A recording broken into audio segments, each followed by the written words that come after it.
Assalamualaikum warahmatullahi wabarakatuh. Kepada yang terhormat, Bapak dosen pembimbing tutor dan teman-teman mahasiswa Universitas Terbuka yang berbahagia. Tidak lupa sholawat serta salam kita ucapkan kepada Nabi besar Muhammad SAW, karena atas tuntutan dan bimbingannya jualah kita bisa sampai di titik ini. Perkenalkan, nama saya An Yuliani dari Universitas Terbuka Banjarmasin.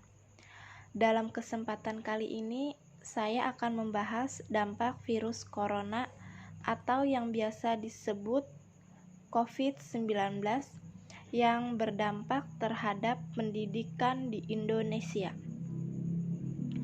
Sebelum memasuki pembahasan ini mengenai dampak COVID-19 terhadap pendidikan di Indonesia, akan lebih baik jika kita mengetahui apakah virus corona itu.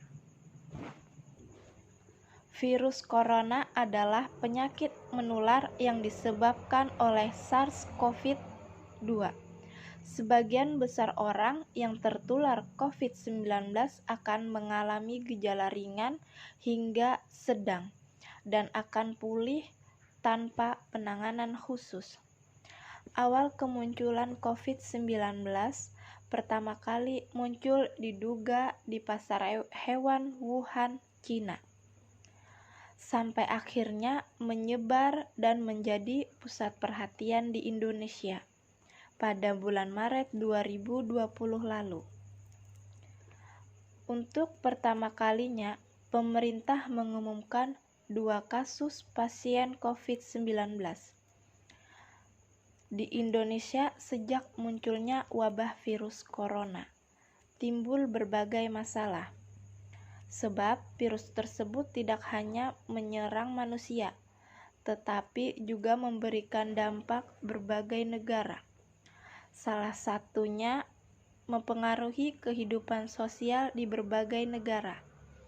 Salah satunya yaitu di dalam dunia pendidikan di Indonesia, yang sebelumnya pembelajaran dilakukan secara tatap muka, tetapi pada masa pandemi pembelajaran dilakukan secara jarak jauh atau daring.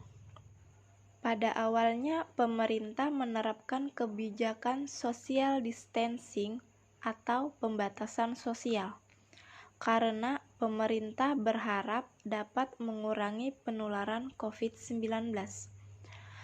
Namun ternyata kebijakan tersebut tidak dapat mengurangi penularan tersebut. Hingga pada akhirnya pemerintah meliburkan berbagai jenjang pendidikan dengan batas waktu yang tidak ditentukan. Pemerintah melakukan berbagai cara agar pendidikan bisa terus berjalan, karena pendidikan merupakan aset yang sangat penting di berbagai negara. Pada akhirnya, pemerintah membuat kebijakan baru dengan menerapkan sistem pembelajaran dari rumah, yaitu daring pembelajaran dalam jaringan. Pembelajaran dalam jaringan atau yang biasa disebut dengan daring, yaitu melalui aplikasi Zoom, Google Meet, e-learning, dan media pembelajaran lainnya. Metode tersebut memanfaatkan jaringan online yang pastinya terhubung dengan internet. Teknik pendidikan daring tersebut dilakukan berbagai kalangan pendidikan, dan pembelajaran daring para siswa dan mahasiswa diberikan tugas melalui online oleh para guru dan dosen, dengan menganjurkan mengumpulkan tugas yang diberikan melalui sistem yang disediakan oleh setiap sekolah dan kampus. Misalnya melalui laman e-learning di Google, melalui WhatsApp, email, dan bahkan datang langsung ke sekolah atau kampus untuk sekedar mengumpulkan tugas dengan syarat mematuhi protokol kesehatan. Pada awal mula diberlakukannya pembelajaran daring di Indonesia, para siswa dan mahasiswa mengalami beberapa kesulitan, seperti gagap teknologi, kendala jaringan di beberapa daerah terpencil, dan lain sebagainya. Selain itu, tingkat keluhan dari wali murid pun muncul, karena telah menambah beban mereka untuk mengawasi dan mendampingi anaknya belajar. Namun seiring berjalannya waktu, masyarakat menjadi terbiasa. Sebab pada masa pandemi ini, sistem pembelajaran jarak jauh cara paling tepat untuk mengurangi penularan COVID-19.